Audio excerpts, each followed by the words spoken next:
Assalamualaikum warahmatullahi wabarakatuh. Saya Intan Fajar Rahmawati, NIM 198 dari kelas J, Media Pembelajaran dan TIK, akan membahas tentang ekonomi makro dan ekonomi mikro.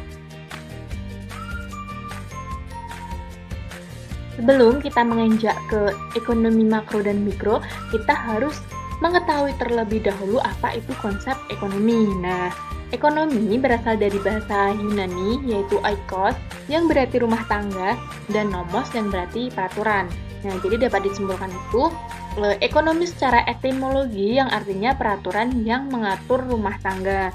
Nah, di sini juga ada maksud etimologi itu peraturan yang mengatur rumah tangga. Namun secara ekonomi terminologi, suatu bidang kajian ilmu sosial yang menjelaskan dan mempelajari mengenai aktivitas manusia yang berhubungan dengan barang dan jasa, produksi, konsumsi, dan distribusi.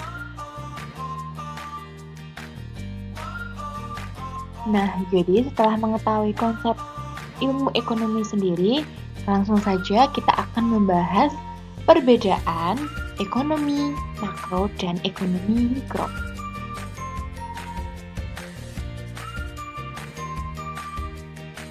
Yang pertama kita akan membahas ekonomi mikro. Nah, apa itu ekonomi mikro? Ekonomi mikro berasal dari bahasa Latin yang berarti kecil. Nah, jadi dapat disimpulkan bahwa ekonomi mikro itu merupakan penjelasan dari variabel ekonomi yang sifatnya kecil, seperti konsumsi, investasi, dan tabungan. Biasanya ekonomi mikro ini tanpa adanya campur tangan dari pemerintahan. Nah, masalah-masalah yang dihadapi di dalam ekonomi mikro ini dapat diatasi oleh pelaku ekonomi itu sendiri.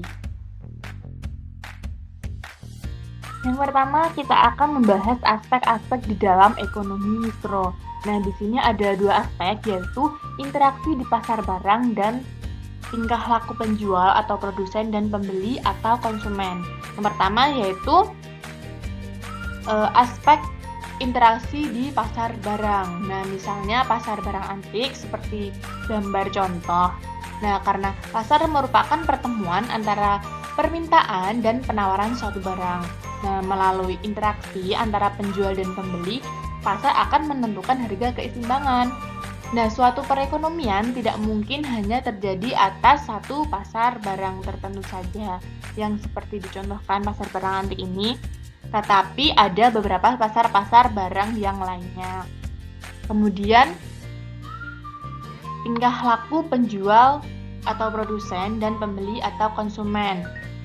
Nah, di sini untuk menganalisis perilaku penjual dan pembeli ada 3 teori, yaitu ada pertama, para penjual dan pembeli menjalankan kegiatan usahanya mereka secara rasional. Kemudian yang kedua, para pembeli berusaha memaksimalkan kepuasan.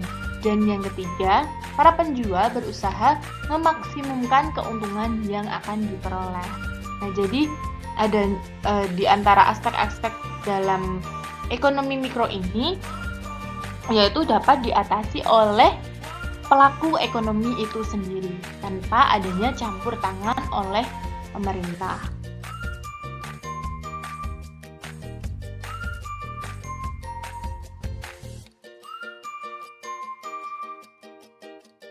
Selanjutnya yaitu peran dan pelaku ekonomi mikro. Nah, di sini ekonomi mikro sangat berperan sekali terhadap perekonomian. Misalnya itu dalam pengambilan kebijakan perekonomian, yaitu untuk menganalisis tindakan-tindakan pemerintah yang dilakukan untuk mempengaruhi perekonomian. Nah, misalnya itu pengaruh kebijakan pemerintah di bidang upah buruh terhadap alokasi sumber daya di kegiatan produksi, atau pengaruh kenaikan harga bahan bakar minyak terhadap biaya produksi yang ditanggung oleh perusahaan. Dan ada juga biaya hidup yang ditanggung oleh rumah tangga konsumen. Kemudian ada pelaku ekonomi mikro. Nah, di sini yang sangat berperan utama yaitu usaha mikro kecil ya.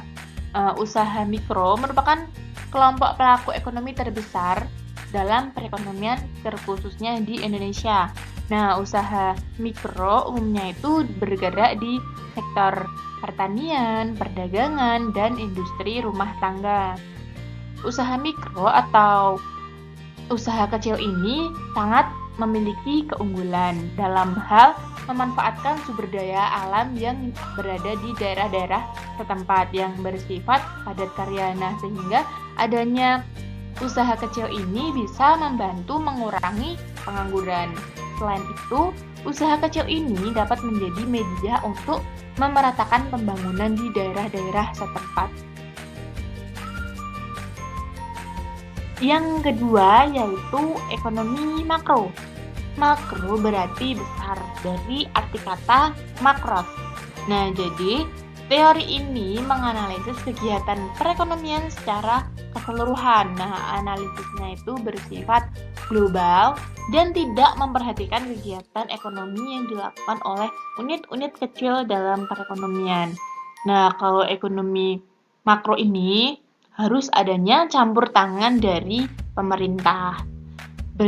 Berbeda dengan ekonomi mikro tadi yang tidak harus adanya campur tangan dari pemerintah. Selanjutnya yaitu masalah-masalah di dalam ekonomi makro. Yang pertama itu ada kepadatan penduduk, yang kedua inflasi, ketiga pengangguran, dan yang keempat kemiskinan. Nah, kepadatan penduduk di sini itu maksudnya perbandingan antara jumlah penduduk dengan luas daerah yang ditempati itu tidak seimbang. Jadi lebih banyak penduduk daripada nilai luas daerah yang ditempati. Kemudian kemiskinan. Nah, kemiskinan ini masalah yang kompleks sekali tentunya di berbagai negara ya. Ada beberapa faktor yang saling berkaitan, antara lain tingkat pendapatan, kesejahteraan, pendidikan, akses terhadap barang dan jasa, lokasi yang akan ditempuh, dan kemudian kondisi di mana seseorang atau masyarakat tidak terpenuhi hak-hak dasarnya untuk mempertahankan hidup dan mengembangkan kehidupan yang lebih baik lagi. Kemudian ada inflasi. Nah, di sini juga salah satu masalah di dalam suatu negara karena inflasi di sini itu dikaitkan dengan kenaikan harga, karena harga merupakan indikator penentuan terjadinya inflasi. Yang mana yang dimaksud inflasi adalah suatu keadaan di mana terdapat kecenderungan harga-harga secara umum dan terus-menerus. Maksudnya itu harganya itu melambung secara terus-menerus. Seperti itu. Kemudian adanya pengangguran. Nah, pengangguran di sini juga salah satu momok masalah di suatu negara, karena pengangguran ini terjadi karena jumlah angkatan kerja melebihi tingkat kesempatan kerja yang tersedia. Contohnya di Indonesia, tingkat pertumbuhan angkatan kerja itu cukup tinggi, nah sehingga tidak seimbang dengan kesempatan kerja yang ada. Nah, pada kenyataannya itu pengangguran menjadi lebih tinggi. Selanjutnya yaitu peran pemerintah terhadap masalah ekonomi makro. Nah, di sini ada beberapa solusi untuk mengatasi masalah-masalah yang ada. Pertama itu ada meningkatkan pertumbuhan ekonomi, meningkatkan kualitas pertumbuhan ekonomi, dan meningkatkan kesempatan kerja dengan cara membuka lapangan pekerjaan, dan kemudian ada program KB. Nah, meningkatkan pertumbuhan ekonomi ini sangat penting dan dibutuhkan oleh suatu negara.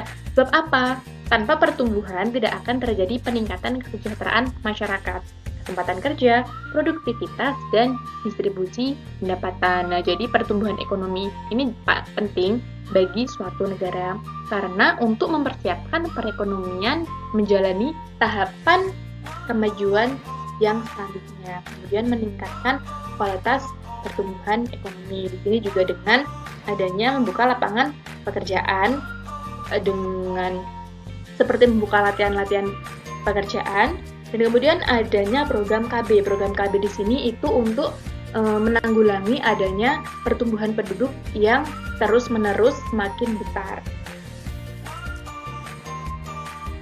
Karena materi ekonomi mikro dan makro sudah selesai, Jika ada pertanyaan bisa disampaikan atau ditulis di kolom komentar.